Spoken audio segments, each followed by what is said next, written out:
Yo, what's good, Jets Nation? This is NY Jets Media, bringing you guys my breakdown and analysis to day 3 of the NFL Draft for the New York Jets. Joe Douglas wraps up his first draft as the New York Jets general manager, and I am blown away with Douglas's approach. We saw a huge difference in Douglas's GM strategies than Cagney's and Idzik. It was completely different. He kept trading down to acquire more picks, and I love almost every selection. I'm going to be breaking down each one of those in today's draft in day 3. So in total, we got 6 new players. 5 of them were draft picks, and then another one we traded for a player on the Colts. So I'm going to be breaking down each player in this video. And if you haven't already, hit that subscribe button. If you're new to the channel, I post all New York Jets content. I'm going to be posting highlights and me talking about the draft, free agency, a bunch of stuff throughout the offseason. And then when the season comes around, a bunch of content. So make sure you hit that subscribe button if you're new to the channel. And with that being said, let's jump right into it. The first pick in day 3 in round 4 for Joe Douglas was running back out of Florida, LaMical Perine. And he is a really solid pick at that position. We needed a backup running back behind Le'Veon Bell, and we need an eventual replacement for Le'Veon Bell because he's not going to be here long term, and people say he might not even be here after next year. So we're going to have somebody that can develop behind Le'Veon. And LaMical is a beast. He's a bowling ball type of guy, and he reminds me of a Sean Green type of player that the Jets had in 2010.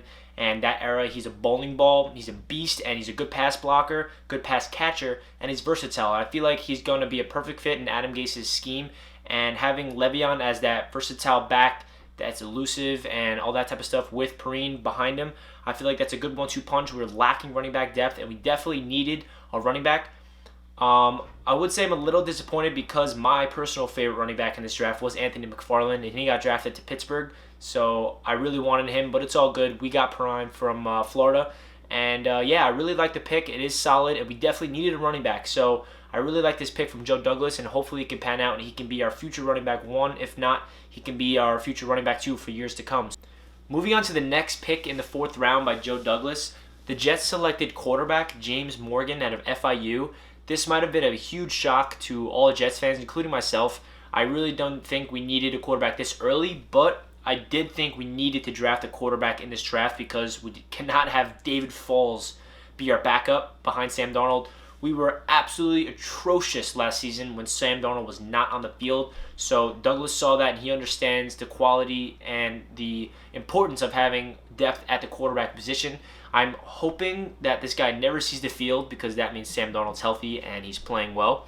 But looking at it in the long term, Douglas was in Philadelphia, and his backup quarterback won them a Super Bowl. So Douglas is trying to get a competitive quarterback room in there, and maybe they can be a competition for quarterback 2 spot. Obviously, we know Sam Darnold's QB1. There's no worry about that. But yes, this provides depth at that position. Not my favorite pick, but I understand Douglas's philosophy here, and we needed to get that backup QB. Moving on to the next pick in the 4th round. Yeah, the Jets had 3 4th-round picks because of all the trades that Joe Douglas acquired, which is a mastermind plan by him because the more players, the better. The Jets went out and got offensive tackle, offensive guard, Cameron Clark out of Charlotte. This man is extremely versatile and can play in every single position on the offensive line, according to him. And a huge plus to this guy is he is really good friends with Mekhi Becton for 1st-round pick for the Jets. They worked out together during the Combine and before the Combine and after the Combine. So you know there's already chemistry there. And I really like Clark's physicality and mentality. You see his film against Clemson. When he went against Clemson, number 1 ranked team, he looked like an absolute beast. You know, the competition at Charlotte, they don't really see a lot of big defensive guys to worry about. But when he won against Clemson, you saw he belonged against elite competition, and he looked like the man amongst boys still. He was pushing people around. He was relentless, and he had that dirty mentality that you need in an offensive lineman. I'm hoping he can be he can slide into left guard, he can slide into right guard, right tackle, left tackle. So I feel like he's not going to be our starting offensive lineman day 1 in week 1 of 2020.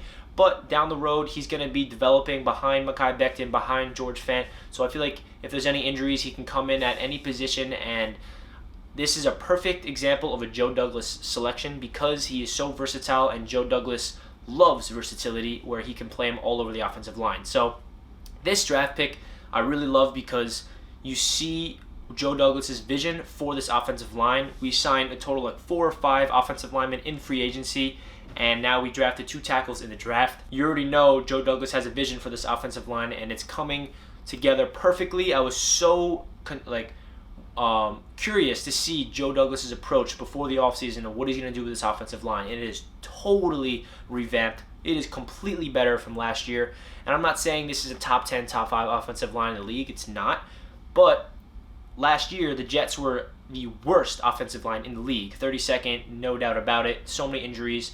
Terrible. So any upgrade from last year is a huge positive and a good sign for the future. And we know that Douglas is prioritizing the offensive line for Sam Darnold and Le'Veon Bell. So that was the last selection in the 4th round.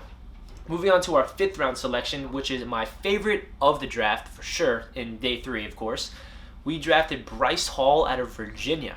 I cannot believe he fell that far. He is a absolute steal in the 5th round, and the reason why he fell is because he battled a bunch of injuries in Virginia. He broke his leg, and he's still recovering from that injury, so I understand why he fell. But this man is a 2nd, 3rd round talent, and if he's on the field, we know Greg Williams is going to coach the hell out of him and become a beast, because we saw what happened last year with Bless Austin. He fell all the way to the 6th round because he tore his ACL twice, and then we put him on the field, and he looks like an absolute stud in Greg Williams' defense. So I'm hoping it'll be the same thing. If Bryce Hall can be healthy, he can go out there, compete with Bless Austin, develop behind Pierre Desir, and he hopefully can develop into our future CB1, CB2. You never know. We need as much bodies in that that cornerback room, because it is very depleted, especially Tremaine's gone and Darryl Roberts are gone, luckily, because they both were awful. So the cornerback position is a huge need for this Jets team, and I love to see that Joe Douglas notices that by drafting Bryce Hall in the 5th round, and I love that selection.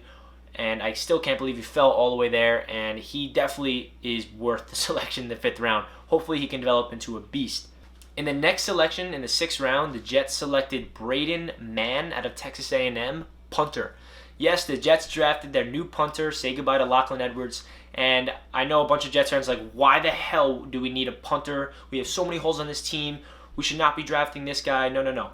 I disagree, because punters in defensive games are huge, especially because this Jets team is known for their defense, and if they're in a defensive game, we need to have that punter that can pin them deep. And this man is, pun intended, his last name is Mann. Mann is an absolute beast, best punter in the draft, and actually Mel Kiper Jr. said he has Pro Bowl talent and he can develop into one of the best punters in the league. So, and he's a freak athlete, and he can also be our place kicker for kickoff. So we definitely needed a punter, because we're not going to pay Lachlan Edwards, and I'd like the pick because special teams is a huge thing for this Jets team. We have a great special teams coach, and yeah, so I like the pick. We definitely needed a punter. I wanted to get a kicker in this draft, but hopefully we can get one undrafted free agency or sign a veteran, because the kicker position was not solved. I'm not sold on Sam Ficken, but that's a totally different topic. With our last selection in the 6th round, we actually traded it to the Indianapolis Colts for cornerback Quincy Wilson, and he was a 2nd round pick in 2017 out of Florida. And this was a very interesting move from Joe Douglas, because now we have 3 Indianapolis Colts cornerbacks in the Jets. And Pierre Desir, Nate Hairston, and now Quincy Wilson. So it's really interesting to see. Now we know that Rex Hogan is the assistant GM behind Joe Douglas, and he came from the Colts, so we know that he has a lot of say in all this stuff. And I really like Quincy Wilson because I feel like he needed a fresh start. His play style is press man-to-man, and I feel like in Indianapolis he started off playing man-to-man, and then they transitioned into a zone type of defense, and that's why he wasn't playing well. That's why he was getting upset and wasn't really playing to his potential. So I really like this pick because in the 6th round, we weren't really going to get anybody insane. I mean, we did get Bless Austin in the 6th round last year, so hopefully Quincy Wilson can come in and provide depth at the position. So now we got 2 new cornerbacks in the room today with Bryce Hall and Quincy Wilson. So I wouldn't say this is a fantastic trade, but I can definitely see why he did that. Instead of drafting a 6th round corner, again, he drafted somebody that's been in the league, has experience in the NFL, and somebody that Greg Williams can play around with in his defense, because we know he can develop talent, Greg Williams, and I'm super excited to see that. So that does it for day 3 of the New York Jets selection. Leave a comment down below which one is your favorite pick, and my overall grade for the day 3, not the draft in general, just today in general, I would say I'll give it a B plus, and that is because we tackled the needs we needed. We got 2 cornerbacks, which is a huge need, and we got a backup quarterback, which we needed. We got a backup running back, which I really hoped we were going to draft. I did not know if Joe Douglas was going to do it, but luckily he did, and I really like Perine out of Florida, so hopefully he can come in and be a beast. So yeah, that's my grade. Leave a comment down below what your grade is for day 3, and stay tuned on this channel. I'm going to be posting my recap video to the whole Jets draft from round 1 to 7. And with that being said, I hope you guys enjoyed this video. I'll catch you guys in my next one. Peace. Let's go Jets.